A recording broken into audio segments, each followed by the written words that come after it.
Hello नमस्कार साथियों, स्वागत करते हैं एक बार फिर से आप सभी का फिक्स टारगेट 2.0 परिवार के एक और नई क्लास में। जितने भी स्टूडेंट भारत के किसी भी यूनिवर्सिटी से ग्रेजुएशन सेकेंड सेमेस्टर का एग्जामिनेशन 2024 में देने वाले हैं और यदि आपने मेजर पेपर में हिंदी सब्जेक्ट्स को रखा है तो आप लोग आज के इस पूरी क्लास को जरूर ध्यान से देखिएगा। यदि आपका देखिए यूनिट नंबर फर्स्ट में विद्यापति पदावली है तो मैं जो आज टॉपिक कराने जा रहा हूं टॉपिक नंबर तीसरा होगा शैशव जीवन दुहु मिल गेल। यह एक पद रचना है जो कि विद्यापति पदावली की रचना है, विद्यापति के द्वारा रचित की गई है।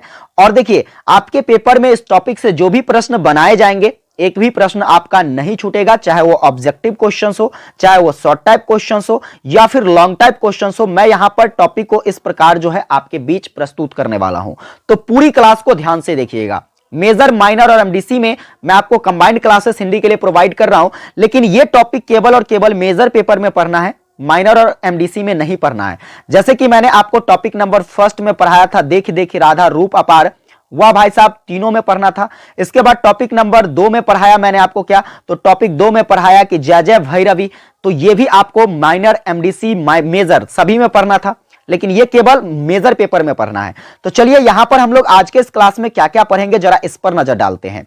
सबसे पहला भाई साहब ध्यान रखिएगा कि आज के इस क्लास में हम लोग जो टॉपिक डिस्कस करेंगे उस टॉपिक का पूरे डिटेल से हम लोग अध्ययन करेंगे, ताकि पेपर में जब व्याख्या करने वाला क्वेश्चंस पूछा जाएगा तो आपको कहीं से भी कोई दिक्कत ना हो, क्योंकि व्याख्या करने वाले प्रश्न में विद्यार्थी को बहुत ज्यादा प्रॉब्लम होता है, इसलिए मैं काफी डिटेल में आपको पढ़ाने वाला हूं।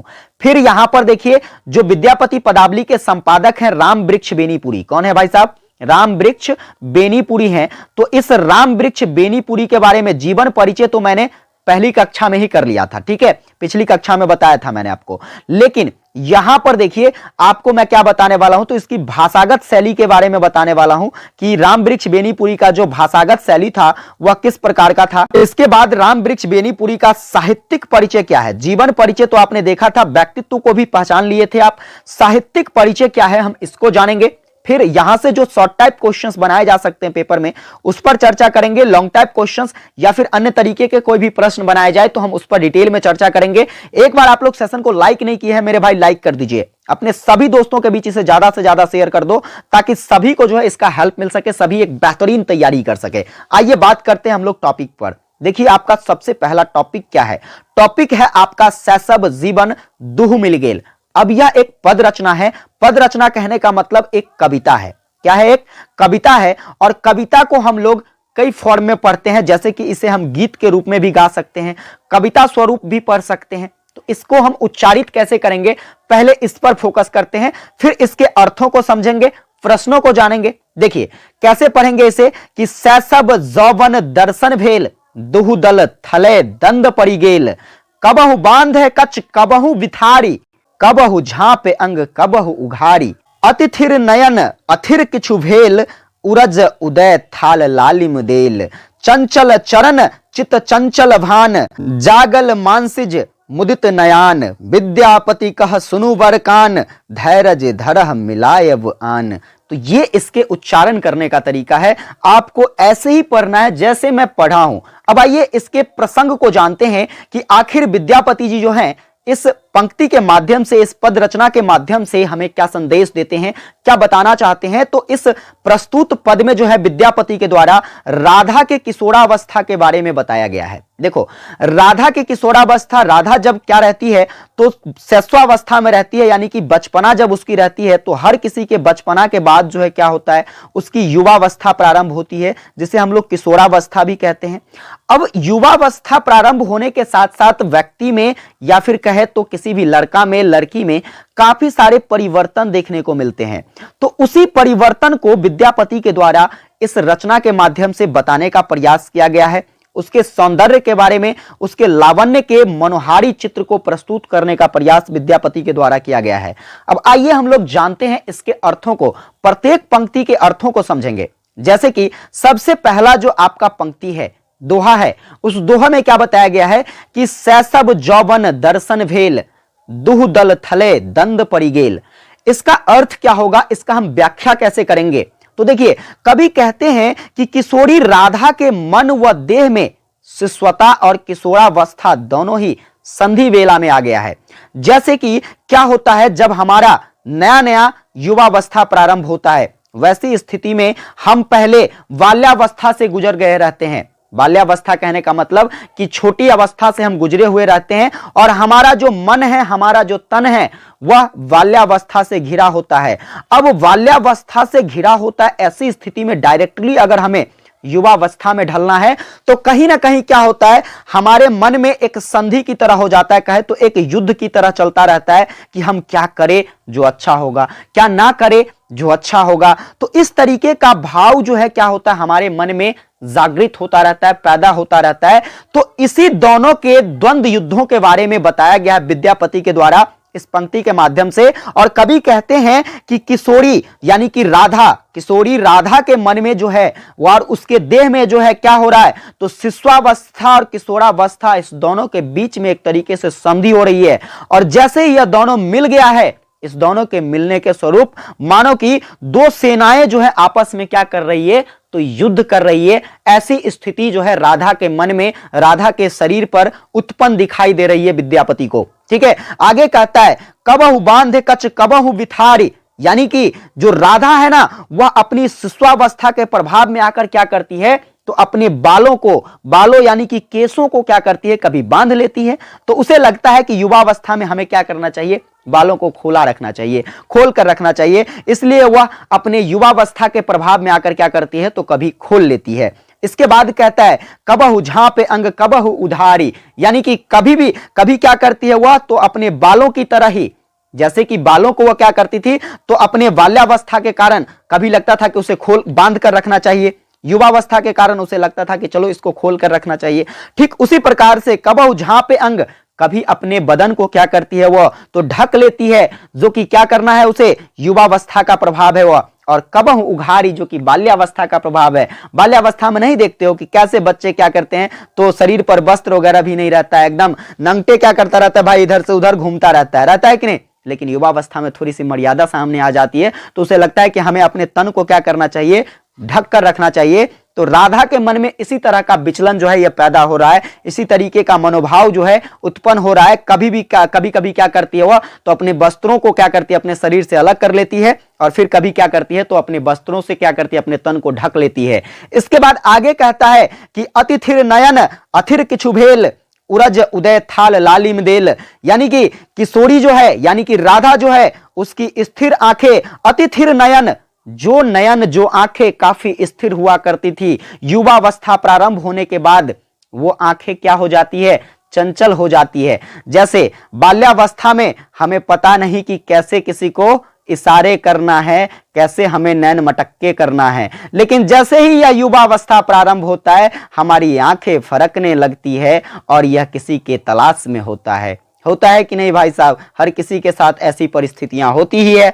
तो उसी हाल में अब राधा भी आ चुकी है और उसकी जो स्थिर आंखें थी, नयन यानी कि आंखें, वह अब विचलित सी हो रही है, वह पता नहीं क्या क्या संदेश दे रही है। आगे कहता है कि उरज उदय थल लालिम देल, यानी कि उसका उजारो का मतलब होता है वक्ष स्थल यानी कि अस्थनावस्थल। ठीक है, वह जो है विकसित होने के स्थान पर भी क्या है, तो अब वहां भी लालिमा चढ़ने लगी है। उसके शरीर पर जो है एक तरीके से कहा जाए तो रोशनी सी आपको दिखाई दे रही है, लालिमा जो है प्रकट हो गया है, नया रूप उसका ना सामने आ गया है। इस तरीके से परिवर्तन देखने को मिल रहा है विद्यापति जी को, किसमें, तो राधा में देखने को मिल रहा है। आगे कहता है चंचल चरण चित्त चंचल भान जागल मानसिच मुदित नयान, यानी कि चरण तो बाला के पहले ही गतिशील थे, यानी कि बचपन में वह काफी चंचल तो थी ही, कहीं एक जगह जो है अस्थायी रूप से नहीं रहा करती थी, लेकिन युवावस्था जैसे ही प्रारंभ हुआ, अब तो ऐसा प्रतीत होता है कि यौवन के बीज जो हैं यह प्रस्फुटित होने लगी है और इसके साथ साथ उसका मन भी चंचलता धारण कर लिया है। उसके मन में भी अब स्थिरता नहीं रह गई है, उसके पांव की तरह जो कि बचपन में कभी स्थिर नहीं रहा करता था, अब उसका मन के साथ पांव के साथ साथ जो है उसका मन भी क्या होने लगा है, तो बिल्कुल विचलित होने लगा है, काफी चंचल हो गया है, ऐसा विद्यापति जी का मानना है। आगे विद्यापति जी कहते हैं कि विद्यापति कह सुनु वर कान धैर्य धरह मिलायव आन। विद्यापति जी स्वयं को समझाते हुए कहते हैं इस पंक्ति के माध्यम से कि विद्यापति भली भांति विचार करो कि ऐसा क्यों हो रहा है। विद्यापति खुद से अपने आप में सोच रहे हैं कि बताइए उसका मन अपने आप में कह रहा है कि सोचो कि ऐसा क्यों हो रहा है। कभी तुम भी ऐसा अगर भाव तुम्हारे सामने प्रकट हो तो मन में ऐसा भाव जागृत होगा, आखिर मेरे साथ ऐसा क्यों हो रहा है। उसी प्रकार से जो है मनोभाव किसमें पैदा हो रहा है, तो विद्यापति में पैदा हो रहा है। विद्यापति कह सुन वर कान, वह अपने मन में इस तरीके का भाव पैदा कर रहे हैं, सोचने पर विवश हो गए हैं कि आखिर ऐसा क्यों होता है। फिर कहता धैर्य धर मिलायव आन। अब कहता है ऐसा प्रतीत होता है कि किशोरी राधा के अंगों में कामदेव के 5 बाण समा गए हों, ऐसा प्रतीत हो रहा है। तो ये आपके कविता का क्या था, तो अर्थ था, और उम्मीद करता हूं कि आपको हर एक पंक्ति का अर्थ अच्छे से समझ में आ गया होगा। आप इसे रिवाइज के तौर पर क्या कर सकते हैं, इस वीडियो को 2 से 3 बार अगर आप देखेंगे ढंग से तो आपको हर एक टॉपिक, हर एक चीजें जो है, हर एक पंक्ति का अर्थ जो है अच्छे से समझ में आ जाएगा। वैसे अगर आपको एक बार में समझ में नहीं आया है तो अब आइए बात करते हैं। यहां पर देखिए, मैंने आपको पहले ही बताया कि राम वृक्ष बेनीपुरी के बारे में भी पढ़ने वाले हैं। तो देखिए, राम वृक्ष बेनीपुरी का हम अगर भाषागत शैली की बात करें तो राम वृक्ष बेनीपुरी जो थे यह बहुत ही सरल भाषी थे, और इनका व्यवहार जो था, इनका व्यवहारिक हिंदी जो था, यह काफी सरल रूप में व्यक्त किया गया है। इसलिए हम कह सकते हैं कि बेनीपुरी जी की भाषा सरल और व्यवहारिक हिंदी थी। बेनीपुरी जी के द्वारा जो है जो भी भाषाएं प्रयुक्त की गई खड़ी बोली में, उसे काफी सरलता के साथ व्यक्त किया गया। उसमें जो है संबोधता थी, यानी कि कोई भी चीजें जो वो व्यक्त करते थे तो ऐसा लगता था कि किसी न किसी चीज को संबोधित करके वह हमारे बीच जो है प्रस्तुत करने का प्रयास कर रहे हैं। इसके बाद सजीवता, ऐसा मानो कि जब उनकी भाषाएं, उनकी जो रचना को पढ़ते हैं हम, तो ऐसा लगता है कि वह रचना जो है धरातल पर हमें एक जीवित मानव की तरह दिखाई देता है। ऐसा नहीं कि निर्जीव मानव की तरह हम पढ़ रहे हैं, हमको कुछ समझने में नहीं आ रहा है तो हम उसको निर्जीव अवस्था कहते हैं। लेकिन जब इनकी रचनाओं को पढ़ा जाता था, इनकी कही गई भाषाओं को जब सुना जाता था या फिर बोला जाता था, तो ऐसा लगता था कि एक तरीके से वह शब्द सजीव हो उठा है, उसमें क्या आ गया, तो जान आ गया है। इस तरीके से उनकी भाषागत शैली थी। उनकी भाषा में भावानुकूल शब्द चयन किया गया था, यानी कि जो भी भाषाएं वो व्यक्त किया करते थे तो उसमें ऐसा लगता था कि कुछ न कुछ ऐसी भावनाएं जो हैं ये प्रकट हो रही है, चाहे वह भावना आपके क्या हो, तो आपके अनुकूल हो, भावना आपके प्रतिकूल हो, किसी भी तरह का भावना हो, सुखद भाव हो या फिर दुखद भाव हो, हर एक तरीके के भाव को जोड़कर जो है वो अपनी भाषाओं को क्या करते थे, तो व्यक्त करने का प्रयास करते थे। इसके अतिरिक्त बेनीपुरी जी की जो भाषा थी, वह भाषा संस्कृत के तत्सम शब्दों के साथ साथ तद्भव, देशज तथा विदेशज शब्दों को भी साथ में प्रयोग करते थे। देखो, ये आपको हिंदी के व्याकरण में पढ़ने को मिलेगा, तत्सम शब्द। तत्सम शब्द जो कि संस्कृत का शब्द है, संस्कृत से डायरेक्ट वो हिंदी में आ गया, वैसे शब्द को तत्सम शब्द कहते हैं। तो ऐसे शब्दों का भी ये प्रयोग किया करते थे, और ऐसे शब्द जो संस्कृत से क्या किया गया है, तो उसके रूप को चेंज करके हिंदी में प्रयोग किया गया है। जैसे हम लोग अग्नि कहते हैं, तो अग्नि जो है यह संस्कृत का शब्द है, तत्सम शब्द है। इसी को हम लोग हिंदी में आग पढ़ते हैं। क्या पढ़ते हैं? आग। तो ये तद्भव रूप हो जाता है।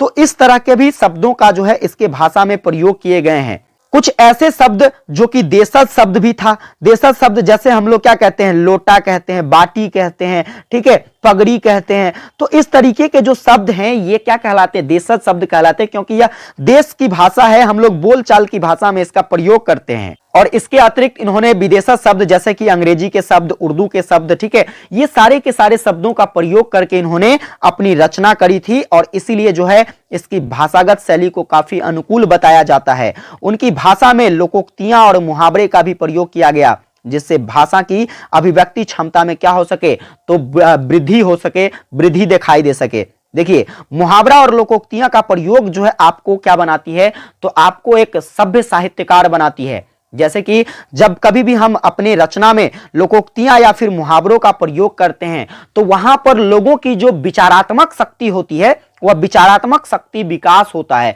और ऐसी स्थिति में आपकी रचना काफी क्या मानी जाती है, तो लोकप्रिय मानी जाती है। और वही बेनीपुरी जी की जो रचना थी यह काफी लोकप्रिय माना गया इन सभी के प्रयोग के कारण। बेनीपुरी जी की रचनाओं में लाक्षणिक और अलंकारिक भाषा भी उपलब्ध हुआ करते थे, और इसके साथ साथ बेनीपुरी जी ने छोटे छोटे वाक्यों का प्रयोग करते हुए भाषा की व्यंजकता को बढ़ाने में क्या पाई है, तो सफलता पाई है। और इस कारण से ही इसे क्या कहा जाता है, तो शब्दों का जादूगर कहा जाता है। ऑब्जेक्टिव क्वेश्चंस याद रखिएगा, आपसे पूछा जा सकता है कि निम्नलिखित में से किसे शब्दों का जादूगर कहा जाता है, तो आप कहोगे सर राम वृक्ष बेनीपुरी को जो है शब्दों का जादूगर कहा जाता है। क्यों कहा जाता है, तो अभी आपने देखा कि इन्होंने अपनी रचना में, अपनी भाषागत शैली में काफी सारे ऐसे चीजों का प्रयोग किया जो इन्हें क्या बनाता है, तो शब्दों का जादूगर बनाता है। जैसे कि इन्होंने काफी सरल, सुबोधात्मक, सजीवता वाली जो शब्द का प्रयोग किया, इन्होंने तत्सम, तद्भव, देशज, विदेशज सभी तरह के शब्दों का प्रयोग करके अपनी रचनाएं की। इसमें लोकोक्तियां का प्रयोग किया गया, मुहावरे को प्रयोग किए गए। इन सभी चीजों को मिलाकर जो है काफी सारे अलंकारित वर्ण का प्रयोग किया गया, लाक्षणिक रचनाओं का प्रयोग किया गया। इस कारण से हम लोग समझ पाते हैं कि राम वृक्ष बेनीपुरी जो है यह शब्दों के जादूगर के रूप में जाने जाते हैं। तो यह इनकी भाषागत शैली थी। अब आपसे परीक्षा में पूछा जाएगा कि राम वृक्ष बेनीपुरी की भाषागत शैली कैसी थी, समझाइए। शॉर्ट टाइप में आप आराम से लिख सकते हो। चलिए अब आगे बात करते हैं। देखो यहां पर क्वेश्चंस आपसे पूछा जा सकता है, राम वृक्ष बेनीपुरी की साहित्यिक परिचय क्या है। व्यक्तिगत परिचय को कल मैंने आपको डिस्कस करके बता दिया था कि व्यक्तिगत परिचय क्या है, जैसे कि उनका जन्म कब हुआ था, उनके पिताजी का नाम क्या था, उनका जन्म कहां हुआ था, उन्होंने अपनी प्रारंभिक शिक्षा कहां से प्राप्त करी, उन्होंने 10वीं की परीक्षा कहां से पास करी, इसके बाद उन्होंने अपने जीवन काल में जो है किस किस प्रकार की रचनाएं करी, इसके साथ साथ उसके जीवन में किस किस प्रकार की समस्याएं, किस प्रकार वह उन्होंने जो स्वतंत्रता क्रांति में भाग लिया, वो सारी बातें उसके व्यक्तित्व से संबंधित थी, जो कि मैंने आपको पिछली क्लास में करवा दिया है। आपने नहीं देखा है क्लास, जरूर देख लीजिएगा, बहुत इंपॉर्टेंट क्लास है। जितना क्लास करवा रहा हूं सभी के सभी इंपॉर्टेंट क्लास है मेरे भाई, ठीक है। लेकिन अब यहां पर हम लोग समझेंगे राम वृक्ष बेनीपुरी की साहित्यिक परिचय को। तो देखिए साहित्य में हम इसकी अगर चर्चा करते हैं तो राम वृक्ष बेनीपुरी जी के क्रांतिकारी व्यक्तित्व में उत्कृष्ट देशभक्ति, इसके बाद मौलिक साहित्यिक प्रतिभा, अथक समाज सेवा की भावना और चारित्रिक पावनता का अद्भुत समन्वय मिलता है। यानी कि इनकी जो भी साहित्यिक रचनाएं हैं उन सभी साहित्यिक रचनाओं में आपको देशभक्ति मिलेगा, क्रांतिकारी का भाव मिलेगा। इसके बाद जो है इसमें मौलिक साहित्य की प्रतिमा को निखारने का प्रयास किया गया है। साथ में जो भी चीजें इन्होंने व्यक्त करी है उस रचनाओं में समाज सेवा की भावनाओं को जो है जागृत करने का प्रयास किया है। चारित्रिक भावनाओं को क्या किया है, तो इन्होंने एक सही रूप से व्यक्त करने का प्रयास किया है। इन सभी का समन्वय यानी कि इन सभी का संग्रह जो है इसकी रचनाओं में मिलता है। इन्होंने 8 से 10 पत्रिकाएं, जैसे कि तरुण भारत, इसके बाद कर्मवीर युवक, हिमालय, नई धारा, बालक, किसान मित्र, इस तरीके से 8-10 पत्र पत्रिकाओं का इन्होंने क्या किया है, संपादन किया है। अब देखो यहां से ऑब्जेक्टिव क्वेश्चंस बनाए जा सकते हैं। कैसे बनाया जा सकता है, आपसे पूछ लिया जाए कि बताइए कि तरुण भारत जो है पत्रिका किसकी है, आप क्या कहोगे, सर तरुण भारत राम वृक्ष बेनीपुरी की पत्रिका है, ठीक है, ऐसे कह सकते हैं आप। कर्मवीर युवक किसकी पत्रिका है, आप फटाफट से कह दोगे कर्मवीर युवक जो है राम वृक्ष बेनीपुरी की पत्रिका है। इस तरीके से ऑब्जेक्टिव क्वेश्चंस बनाए जा सकते हैं। इस पॉइंट को डिनोट कर लीजिएगा आप लोग अपने कॉपी में, ठीक है, अच्छे से नोट कर लीजिएगा ताकि आप इसे अच्छे से याद कर सको, पेपर में क्वेश्चंस आए तो आप इसकी धज्जियां छुड़ा सको, ठीक है। तो इस तरीके से इन्होंने 8-10 पत्रिका का संपादन किया और अनेक नाटक, निबंध, कहानी, इस सभी के बारे में तो कल मैंने बताया ही था। बताइए फटाफट से बताइए, एक राम वृक्ष बेनीपुरी की जो है एक रेखा चित्र के बारे में बताइए। कौन सा ऐसा रेखा चित्र है जिसका प्रकाशन जो है राम वृक्ष बेनीपुरी के द्वारा किया गया, आप लोग कमेंट में छाप दीजिए। कल की क्लास अगर किए होंगे तो आप जरूर बताइएगा हमें, और उम्मीद करता हूं कि आप बता पाओ, जिसने क्लास नहीं किया है वो भी, ठीक है। देखिए तो यहां पर इन्होंने कई सारी ऐसी रचना करके क्या किया, तो हिंदी साहित्य के भंडार में श्री बुद्धि की, यानी कि उन्होंने अपना योगदान दिया। और स्वतंत्रता के पश्चात पदों और उपाधियों से दूर रहकर उन्होंने देश में पनपती पद लोलुपता और भोगवादी प्रवृत्ति पर तीखे प्रहार किए और सशक्त भारत के निर्माण में मंगलमय प्रयास किया। यानी कि जब भारत हमारा स्वतंत्र हो गया तो वैसी स्थिति में जब लोगों के अंदर एक लोभा विचार थी, लोभ की विचार थी, उन सभी लोभा विष्ठा को क्या किया इन्होंने, तो खत्म करने का प्रयास किया। और इन्होंने हमेशा प्रयास किया कि हमारा जो भारत हो एक सशक्त भारत हो, हम एक सशक्त भारत का निर्माण कर सके, और इसमें इन्होंने अपना जो है काफी ज्यादा प्रयास किया। उम्मीद करता हूं आप राम वृक्ष बेनीपुरी के साहित्यिक परिचय को समझ गए होंगे कि साहित्यिक परिचय क्या था, इन्होंने किस किस प्रकार से अपनी रचनाएं की, हर एक दृष्टिकोण को अपनी रचनाओं में शामिल करने का प्रयास किया, कौन कौन सी पत्रिकाएं इन्होंने संपादित की, किस किस प्रकार की रचनाएं जो है इन्होंने अपने जीवन काल में किया, अपने देश की जो है अपने देश को सुदृढ़ बनाने के लिए, एक सशक्त भारत बनाने के लिए इन्होंने किस तरीके से अपना प्रयास किया। ये सारे पॉइंट्स आपको क्लियर हो गए होंगे। अब आइए बात करते, यहां पर देखिए मैंने आपको पहले भी बताया है कि आपके पेपर में जो शॉर्ट टाइप क्वेश्चंस पूछे जा सकते हैं वो कैसे पूछे जा सकते हैं, इस पर भी हम लोग चर्चा करेंगे। देखिए, क्वेश्चंस पूछा जा सकता है कि राम वृक्ष बेनीपुरी की भाषागत शैली कैसी थी। अभी मैंने आपको समझाया कि इसकी भाषागत शैली कैसी थी, बिल्कुल सरल भाषा में लिखा करते थे, खड़ी बोली में लिखा करते थे। इनकी जो हिंदी थी वह व्यावहारिक हिंदी थी, जो कि सभी लोग जो है सामान्य रूप से प्रयोग में ला सकते हैं। इसके बाद राम वृक्ष बेनीपुरी का साहित्यिक परिचय, अभी मैंने आपको बताया किस तरीके से इन्होंने अपनी रचना करी, कितने पत्र पत्रिकाओं का प्रकाशन किया, इसके बाद देश के लिए इसका क्या योगदान रहा, इन्होंने कैसे सुदृढ़ भारत के निर्माण में अपनी जो है भूमिका निभाई। इस तरीके से आप इसका आंसर कर सकते हो। इसके बाद देखिए, सप्रसंग व्याख्या की अगर हम बात करूं तो इस टाइप के प्रश्न आपके जो है 4 नंबर में शॉर्ट टाइप क्वेश्चंस में पक्का पूछे जाएंगे। इसलिए कैसे पूछा जाएगा, यह जरूरी नहीं है कि मैंने जो यहां पर पद लिखा है वही पद आपसे पूछा जाए। इस चैप्टर से कुछ भी पूछा जा सकता है, इस टॉपिक से। इसलिए देखिए, इस टाइप से पूछा जा सकता है, जैसे शैशव जौबन दर्शन भेल दुह थल थले दंड परिगेल। तो इस तरीके से आपको क्या कहेगा कि कुछ पंक्तियां दे देगा, बोलेगा इसका सप्रसंग व्याख्या करें। आप कैसे व्याख्या करोगे भाई? आप बड़ी आराम से कह सकते हो कि सबसे पहले हम लोग प्रसंग लिखेंगे। अब प्रसंग में क्या लिखेंगे, तो मैंने अभी आपको प्रसंग कराया है कि यह जो पंक्ति है यह विद्यापति पदावली से लिया गया है, जिसके संपादक जो है राम वृक्ष बेनीपुरी और लेखक जो है विद्यापति हैं। इस पंक्ति के माध्यम से विद्यापति के द्वारा जो है क्या किया गया है, तो राधा के युवावस्था या फिर किशोरावस्था पर चर्चा की गई है। ठीक है, किशोरावस्था को व्यक्त करने का प्रयास किया गया है, किस तरीके से जो है बाल्यावस्था से व्यक्ति जब किशोरावस्था में जाता है तो उसमें किस प्रकार से परिवर्तन आते हैं, उस परिवर्तन को दर्शाने का प्रयास किया गया है। इसके बाद हम लोग इसकी व्याख्या को लिखेंगे। अब व्याख्या कैसे करेंगे, तो जैसे यहां पर कहता है शैशव जौबन दर्शन भेल, शैशव जौबन दर्शन भेल दुह थल थले द्वंद परिगेल, यानी कि ऐसा लगता है कि जब शिशुअवस्था से यौवनावस्था हमारे पास आई है तो ऐसा लग रहा है कि अब जो है हमारे मन के अंदर, हमारे शरीर के अंदर एक तरीके से शिशुअवस्था और यौवनावस्था के बीच द्वंद युद्ध की परिस्थिति पैदा हो गई है। इस तरीके से हम व्याख्या कर सकते हैं। अगर ये लॉन्ग टाइप क्वेश्चंस क्या बनाया जा सकता है, तो देखिए लॉन्ग टाइप क्वेश्चंस बनाया जा सकता है कि विद्यापति के द्वारा राधा के शिशुअवस्था और किशोरावस्था के द्वंद युद्ध को किस प्रकार विद्यापति के द्वारा वर्णित किया गया है। आप इसकी चर्चा जो है आप कर सकते हैं। या फिर आपसे पूछा जा सकता है कि इस, ठीक है, क्या है, तो शैशव जौबन दुह मिलगेल जो है इसका क्या करे, तो व्याख्या करे, या फिर इसके संपूर्ण गदों का क्या करे, तो परिचय या संपूर्ण गदों का जो है व्याख्यान प्रस्तुत करे। इस तरीके से आपसे प्रश्न पूछे जा सकते हैं। तो उम्मीद करता हूं आपको ये हमारी सारी बातें अच्छे तरीके से समझ में आ गया होगा। एक बार आप लोग कमेंट करके बता दीजिए क्लास आपको कैसी लगी, हर बातें आपके जो है क्लियर हो पाए या नहीं, अच्छे तरीके से हर टॉपिक आप समझ पाए या नहीं।